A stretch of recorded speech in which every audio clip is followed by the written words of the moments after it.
मेरी उम्र 8 साल थी। अम्मा अब्बा के मरने के बाद भाभी मुझसे भीख मंगवाती और जिस दिन ना जाती भाई से कहकर मुझ पर तशद्दुद करवाती। एक दिन तंग आकर मैं घर से भागकर दाता दरबार पर आ गई। वहां 5 साल भीख मांगती रही और फिर एक दिन मैंने वहां एक लड़के से शादी कर ली। अल्लाह ने मुझे एक बेटा दिया और वो कहीं गुम हो गया। मैं बेटे की तलाश में इसी दरबार पर पहुंच गई तो वहां एक फटे कपड़ों में मलबूस बूढ़े के पास मेरा बेटा बैठा हुआ था। जैसे ही मैं पास गई तो मेरी रूह कांप गई। वो बूढ़ा तो मेरा ही।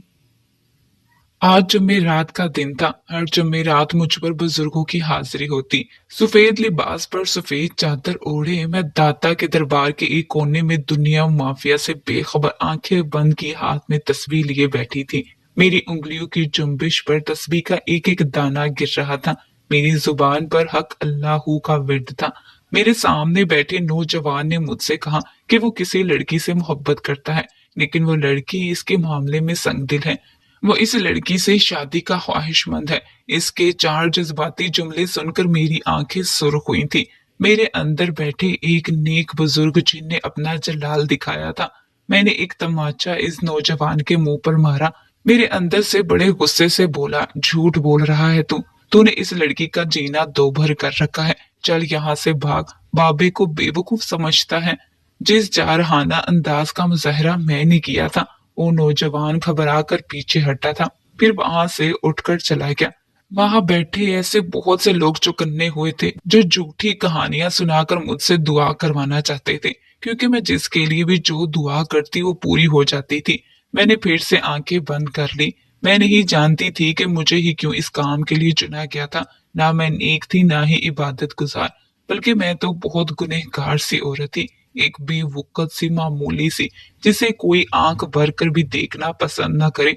मैंने जब अपनी गुज़िश्ता जिंदगी की तरफ नजर दौड़ाई तो मुझे सिर्फ अजियतें ही अजियतें नजर आती। 8 साल की उम्र में मेरे वालिदैन की हादसाती मौत के बाद मैंने अपनी जिंदगी किसी जबरे मुसलसल की तरह से काटी थी। इस दिन भी मैं अपनी चारपाई पे लेटी रो रही थी। मेरे बाजू पर दांतों के वाज़ेह निशान थे जिनसे खून रिस रहा था। मेरी भाभी ने आज मुझे फिर भीख ना मांगने पर बहुत मारा था। मेरे बाजू पर इसने जोर से काटा था कि मेरे नाजुक से बाजू पर अपने दांत ही गाड़ दिए थे। मैं बेतहाशा रो रही थी। कैसी जालिम औरत थी मेरी भाभी, सख्त दिल बेरहम। मेरे वालिद और वालिदा जब तक हयात थे मजाल भी थी कि वो आंख उठाकर भी मुझे देख जाती। मैं अपने माँ बाप की लाडली थी। हाँ, मेरे बड़े भाई को तो शुरू से ही मुझसे बैर था। हर वक्त मुझे डांटता ही रहता था। जब अम्मा अब्बा जिंदा थे तो इनके डर की वजह से मुझे बस घूरता ही था। लेकिन अम्मा अब्बा की हादसाती मौत के बाद तो भाभी के साथ साथ भाई को भी खुली छुट्टी सी मिल गई थी। मेरा भाई मजदूरी करता था, इसलिए इसकी आमदनी ज्यादा ना थी। भाभी मुझे फटे पुराने कपड़े पहनाकर बाहर भेज देती थी, कहती भीख मांग कर ही वापिस आना। मैं सख्त ललचाती धूप में बाहर खड़ी होकर आने जाने वाले लोगों से पैसे मांग रही थी। मेरा ज़मीर मुझे इस बात की इजाजत नहीं देता था कि मैं अल्लाह के अलावा किसी से सवाल करूं। क्या है जो रब्बे कायनात के पास नहीं। मैं अपने लब से कुछ नहीं कहती थी, बस खड़ी अपने दुपट्टे से अपना दामन फैलाए आंसू गिराती रहती। न जाने मेरी चुप और बेबसी पर लोगों को तरस आ जाता था जो वो पैसे रख जाते थे। जितने पैसे मैं भीख में जमा कर लेती, मेरा भाई मजदूरी से आधे भी ना कमा पाता। मैं रोज के 1000-1200 इकट्ठे कर लेती थी। बात यहीं तक महदूद होती तो शायद मैं सह भी जाती। मेरे होश तो इस दिन उड़े थे जब एक 15 साला फकीर लड़के ने भीख मांगते हुए मेरे साथ गलत किस्म की छेड़खानी शुरू कर दी। मैं बुरी तरह घबराकर पीछे हट गई। वो खबासत से मुझे देखकर मुस्कुराने लगा। मैं 8 साल की थी। इस किस्म की बातों की ज्यादा सूझबूझ ना थी। माँ तो मेरी थी नहीं जो मुझे समझाती भी, और भाभी को सिर्फ पैसे से गर्ज था। मैं बदहवासी से अपने घर पहुंची थी। मुझे बिना पैसों के घर में देखकर मेरी भाभी मुझ पर भड़कने लगी। कहने लगी, तुम क्यों खाली हाथ आई हो। इसे ना मेरी बदहवासी नजर आ रही थी ना मेरी इज्जत की फिक्र थी। इसे बस पैसों का लालच था। जो पैसा भी मैं कमाती मेरी भाभी मेरे हाथ से छीन लेती थी। आज मुझे खाली हाथ देखकर मुझ पर भड़कने लगी। कहने लगी, जाकर भीख मांग कर आ। मैंने इनकार किया तो मुझे मारने लगी। मेरे बाजू पर अपने दांत गाड़ दिए। मैं बिलबिला उठी थी। मैं रोने लगी तो कहने लगी, तेरी माँ ने मुझ पर बड़े जुल्म ढाए हैं, मैं तुमसे गिन गिन कर बदले लूंगी। इस बार तो इसने हद ही कर दी थी। मैं भीख मांगने नहीं जा रही थी क्योंकि वो लड़का मेरे साथ ना जेबा से हरकतें करता था, लेकिन मेरी भाभी जिद थी कि मैं मांगने जाऊं। इसी असना में वो लड़का मेरे घर पर पहुंच गया क्योंकि मैं 2 दिन से भीख मांगने नहीं जा रही थी। भाभी ने दरवाजा खोला तो वो लड़का मेरा नाम लेकर कहने लगा कि रेशमा भीख मांगने क्यों नहीं आई। मेरी भाभी इस लड़के को मशकूक नजरों से देखते हुए कहने लगी कि तुम कौन हो और रेशमा से क्या ताल्लुक है। वो कहने लगा, मुझे ये अच्छी लगती है। यह सुनने की देर थी कि मेरी भाभी ने मुझे बदचलन और आवारा कहकर मारने लगी। वो लड़का ये देखकर भाग गया। मेरा भाई भी इस वक्त वहां पहुंच गया। भाभी के मुंह से इस लड़के की बातें सुनकर इश्तियाल में आ गया और मुझे मारने लगा कि तूने इतनी सी उम्र में ये क्या काम शुरू कर दिए हैं। मैं छोटी थी, बस 8 साल की, इसलिए जवान भाई की मार सहना मेरे बस की बात नहीं थी। रात तक मेरा जिस्म दर्द से चूर रहा। मेरे भाई ने मेरी बात पर एतबार तो दूर की बात, इसे सुनना भी गवारा नहीं किया था। मैं उठकर रात के इस पहर घर से निकल गई क्योंकि अगर घर रहती तो भाई भाभी के आताव का निशाना बनी रहती। मुझे नहीं मालूम था कि मैं कहाँ जा रही हूँ। मैं अंधाधुंध भाग रही थी। मैं लाहौर शहर में रहती थी। नंगे पांव भागते भागते मैं न जाने कहाँ पहुंच गई थी। रात के इस पहर भी वहां सुबह का समा था। रोशनियों में डूबा हुआ वो दाता साहब का दरबार था। मैं वहां अंदर दाखिल हो गई। बहुत से लोग वहां मौजूद थे। कोई नाच रहा था, कोई नशे का सिगरेट पीकर होश से गाफिल होकर नाच रहे थे। मैं कोने में चुप कर बैठ गई। घर से तो भाग के आ गई थी। मैं बहुत खौफजदा सी थी। हर शख्स जो मुझे देखता हुआ गुजरता था, मैं किसी सूखे पत्ते की तरह से काम जाती थी। लेकिन ये सोच रही थी, अब जाऊंगी कहाँ। मेरा तो कोई ठिकाना ही नहीं है। मुझे नींद भी आ रही थी, इसलिए इसी कोने में लेट कर सो गई। सुबह की रोशनी के साथ शोर की आवाज ने मुझे जगाया था। मैंने देखा तो हैरत का झटका लगा। मुझ पर किसी ने चादर फेंक दी थी। मैं तो रात को हल्की ठंड में भी कांप रही थी। एक सफेद दाढ़ी वाले बुजुर्ग ने ही मुझ पर डाली थी।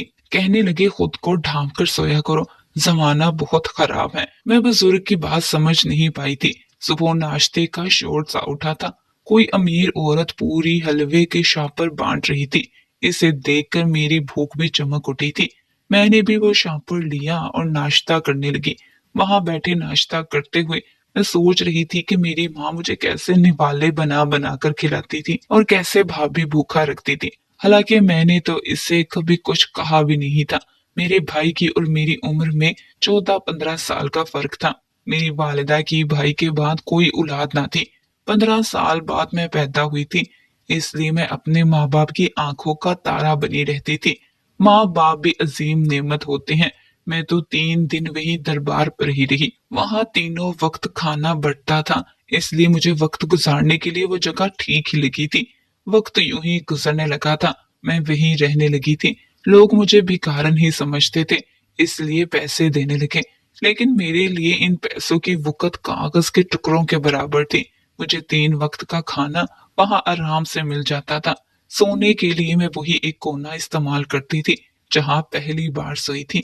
वहां मौजूद और भी बहुत से लोग वहां रहते और सोते थे। बहुत से नौजवान नशे की सिगरेट पीकर नशे में धुत बेहाल वहां पड़े रहते। जब ढोल बजता तो नशे में धमाल डालने लगते। मेरी उम्र जब 15 साल की हुई तो मुझ पर एक के बाद एक क़यामत टूटने लगी। एक रात मैं सो रही थी जब इस रात के अंधेरे में मेरे मुंह पर किसी ने हाथ रखा था और वो तब तक नहीं हटाया जब तक कि मैं बेहोश नहीं हो गई। मुझे जब होश आया तो मैं दरबार में नहीं थी, बल्कि दरबार की पिछली जानिब एक सुनसान सी जगह पर थी। और न जाने वो कौन था जो मेरी इज्जत पामाल कर रहा था। मेरे हाथ बांध रखे थे ताकि मैं एहतजाज न कर सकूं। मैं इस शख्स की सफाकी का निशाना बन रही थी, चिल्ला रही थी, रो रही थी। लेकिन वो शायद कोई नशेड़ी था, अपने नशे में मुझे बर्बाद कर चुका था।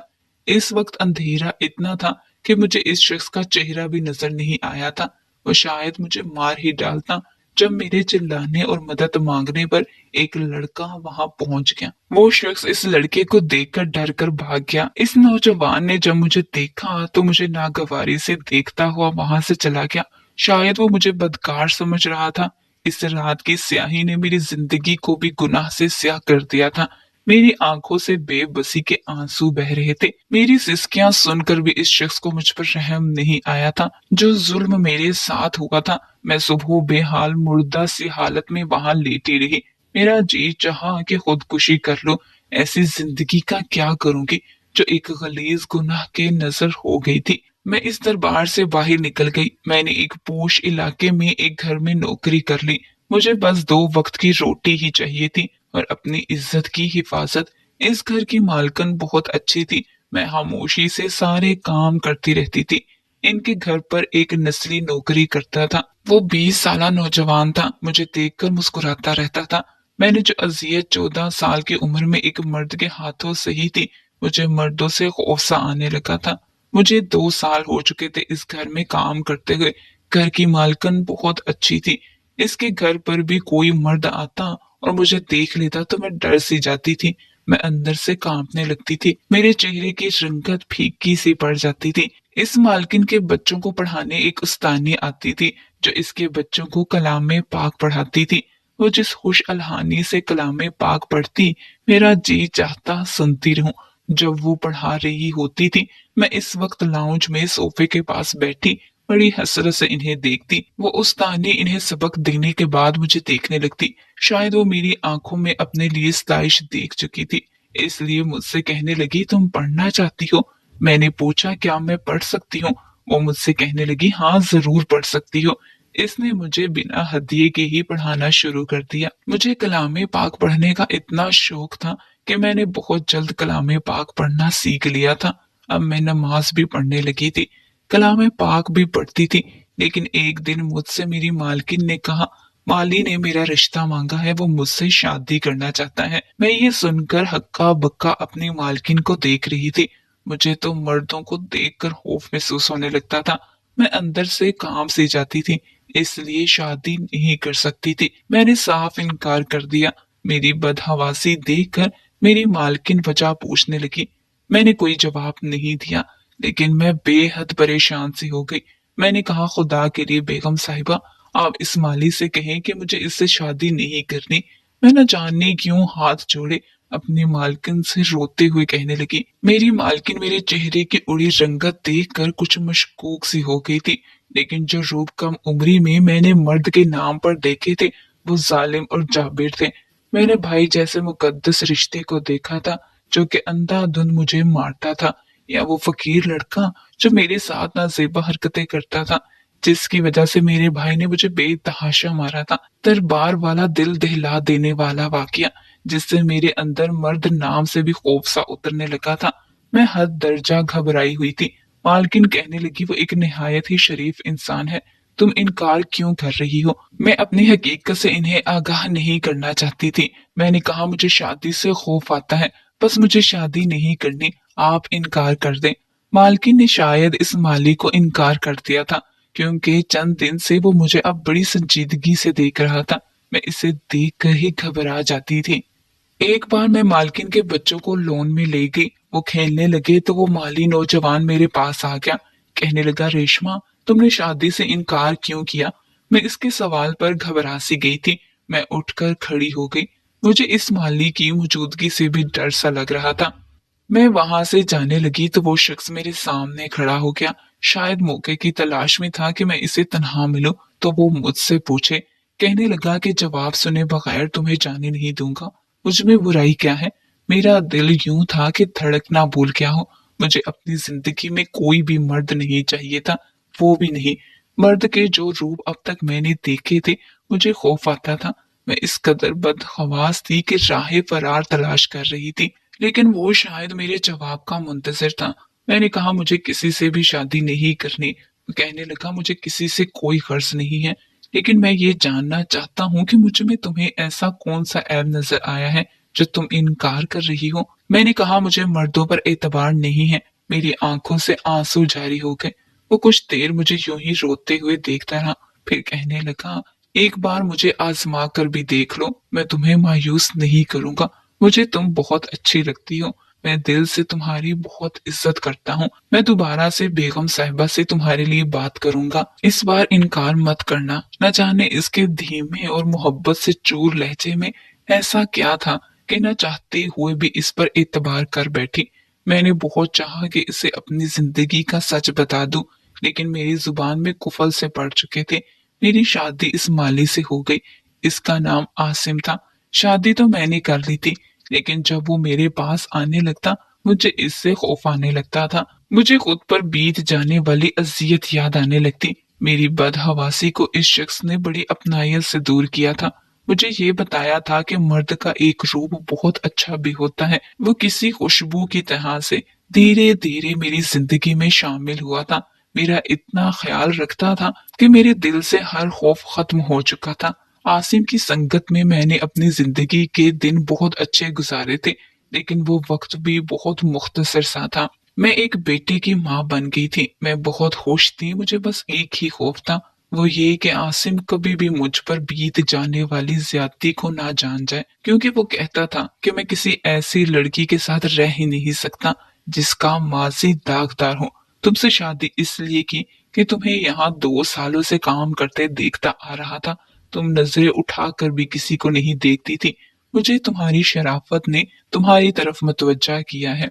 जब मैं आसिम की ये बात सुनती तो अंदर ही अंदर खौफ खाने लगती, क्योंकि मेरा मासी दागदार था, मगर मैं खुद नहीं जानती थी कि वो कौन है। फिर मैं बिल्कुल बेकसूर थी। मैं बहुत खुशहाल जिंदगी गुजार रही थी कि एक बार मेरा राज भी आसिम के सामने फाश हो गया। एक बार इसका दोस्त इससे मिलने आ गया। जब इसने मुझे देखा तो देखता रह गया।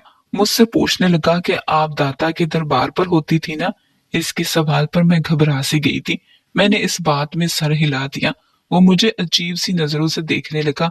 मैं अंदर ही अंदर खौफजदा सी हो गई थी। वो मुझे बड़ी शक भरी नजरों से देख रहा था। मेरा दिल यूं था कि किसी ने मुट्ठी में लिया हो। मैं बेहद बदहवास हुई थी। फिर वो आसिम को क्वार्टर से बाहर ले गया। 2 घंटे बाद जब आसिम क्वार्टर में वापस आए तो इनकी आंखें सुर्ख सी हो रही थी। मुझे ये देखकर ही डर सा लगने लगा था।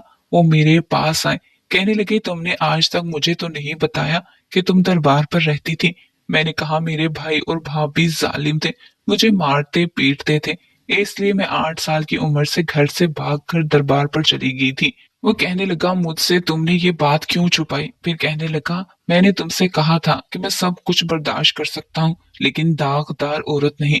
और तुम्हें बदकारी करते हुए मेरे दोस्त ने देखा है। मैं रोने लगी। मैंने कहा आसिम इसमें मेरा कोई कसूर ना था। मेरे साथ ज्यादती की गई थी। मुझे तो ये तक मालूम नहीं कि मेरे साथ ये जुल्म किया किसने था, लेकिन आसिम को मेरी किसी बात का भरोसा नहीं है। तुम एक झूठी औरत हो, धोखेबाज हो। अपना ऐब मुझसे छुपाकर तुमने मुझसे शादी की है। अगर मुझे पहले बता देती तो मैं कभी भी तुमसे शादी ना करता। मैं रो रो कर आसिम को अपनी सच्चाई का यकीन दिलाती रही, लेकिन इन्हें मेरी किसी बात पर भरोसा नहीं था। वो मेरा बच्चा लेकर रात को ही कहीं ले जाने लगा। मैंने इससे माफी मांगी, इसके पैरों में गिर गई, लेकिन वो बेहसी की तस्वीर बना रहा। मैं रोती बिलखती रह गई, लेकिन वो मुझसे मेरा बच्चा छीन कर ले गया। मैं रोती रह गई। मेरी बेगम साहिबा को जब ये बात पता चली तो इन्हें आसिम पर गुस्सा आने लगा। फिर मुझसे कहने लगी कि तुम मुझसे तो जिक्र करती, मैं खुद इसे समझा देती, लेकिन वक्त शायद गुजर चुका था। मेरा काम में दिल नहीं लगता था। मैं वापस दरबार पर आ गई। मैं बहुत रोती थी। हर वक्त चाहे नमाज पर बैठी अपने नाकर्दा गुनाहों की माफी मांग रही थी। मेरा कसूर क्या था? मैं तो बेकसूर थी। मेरे साथ तो जुल्म हुआ था।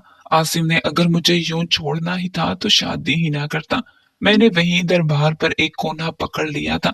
मैं वहां बैठी कलामे पाक पढ़ती रहती थी, अल्लाह की इबादत करती रहती, अपने बच्चे के लिए दुआएं करती थी। जब किसी छोटे बच्चे को दरबार में आता देखती तो इसे गोद में पकड़ना चाहती थी, लेकिन कोई भी मुझे मेरी ममता की प्यास बुझाने नहीं देता था। मैंने अल्लाह से लो लगा ली। फिर मुझ पर बुजुर्ग जिन आने लगे। हर जुमेरात जब ढोल बजता तो मैं धमाल डालने लगती। मेरे दिल से दुनिया की अहमियत निकल चुकी थी। 3 साल गुजर गए थे। एक दिन मैं यूं ही बैठी कि मेरी नजर सामने एक बूढ़े शख्स पर पड़ी। इसकी उंगली एक छोटे बच्चे ने पकड़ रखी थी। इस बच्चे को देखकर मेरा दिल मचला था। वो मेरा बेटा था। मैं इस बच्चे की तरफ बढ़ गई। मैं इसके पास जाकर इस बच्चे को प्यार करने लगी। वो शख्स मेरी इस हरकत पर मुतज़ब्ज़ब का शिकार हो गया। कहने लगा, कौन हो तुम और क्यों इस बच्चे को पकड़ रखा है? ये मेरे मालिक का बेटा है। मैंने कहा, ये मेरा बच्चा है। मैं अपने बच्चे को कैसे बोल सकती थी? इसका चेहरा तो हर वक्त मेरी आंखों के सामने रहता था। मैंने अपने बच्चे को इस शख्स से छीन लिया और इसे बेतहाशा प्यार करने लगी। वो शख्स अपने मालिक को बुलाकर ले आया। इस शख्स को देखकर मैं बेहद हैरान हुई थी। वो आसिम था। मुझे देखकर वो भी चुप सा हो गया था। मैं इसे देखकर रोने लगी। मैंने कहा, मेरा बच्चा मुझे दे दो, मुझे और कुछ नहीं चाहिए। आसिम मेरे पास आकर मुझसे माफी मांगने लगे। कहने लगे, गलत मैं था। मुझे तुम्हारी बात पर यकीन करना चाहिए था। तुम्हारे साथ जो कुछ भी हुआ वो जुल्म था। लेकिन सच जानकर मुझे तुम्हें छोड़ना नहीं चाहिए था, बल्कि तुम्हारा एहसास करना चाहिए था। तुम्हें छोड़कर जाने के बाद मैं एक दूसरी जगह नौकरी करने लगा था। इस शख्स को मुझ पर बहुत ज्यादा भरोसा था। वो शख्स बहुत बीमार रहता था, इसलिए मुझे अपनी दौलत में से एक माकूल रकम दे दी। मुझे वहां रहते हुए भी तुम्हारी हर वक्त याद आती रहती थी। मुझे तुम्हारे बिना जीना दुश्वार सा लगने लगा था। मैं जब वापस आया तो तुम वहां नहीं थी। मैंने तुम्हें बहुत ढूंढने की कोशिश की और आज भी यहाँ तुम्हारे मिल जाने की मन्नत मानने आया था। मैं नहीं जानता था कि तुम मिल जाओगी। आसिम कहने लगा, मुझे माफ कर दो और मेरे साथ चलो।